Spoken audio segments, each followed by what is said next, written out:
we calculated the z. In this case, we're assuming that we know the population variance and the sample size. We're going to say it's relatively large, although it's not greater than 30 in this case. We're just going to use the z value just to show you how to look up the critical region. Okay, so we got negative 2.82, and to illustrate this here,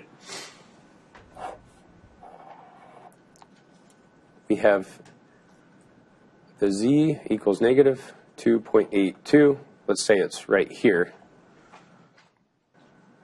We need to figure out what the critical region is, okay?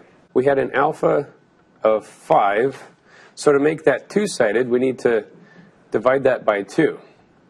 So we need to figure out, is the critical region, we need to put some of it over on this side, we need to put the other on this side, okay?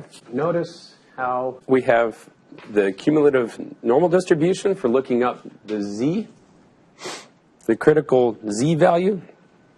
Then we have t, f, and chi-squared. We're going to look up the cumulative standard normal distribution. The area under the normal curve, what we're going to do is figure out where is 0.025. And we're going to use that to determine what the z value is. So I'm just kind of looking in here, 0.0050 right here. That's too small. All of these up here are too small. Moving down here, we're getting closer to 0.025.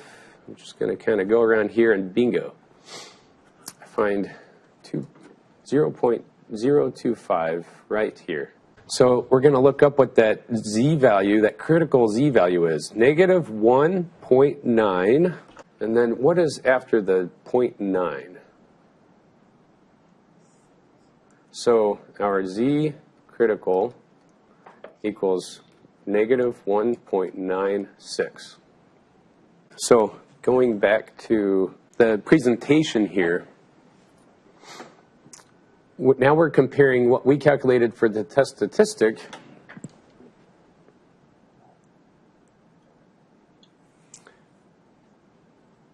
we have the critical region is on the left of negative 1.96 and on the right of positive 1.96. And we calculated a z of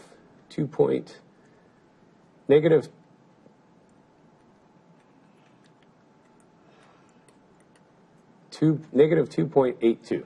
So our target was a mean of 200, and we're on the left side of that in the critical region. So we're going to reject that null hypothesis that 199.2 is more or less the same as 200.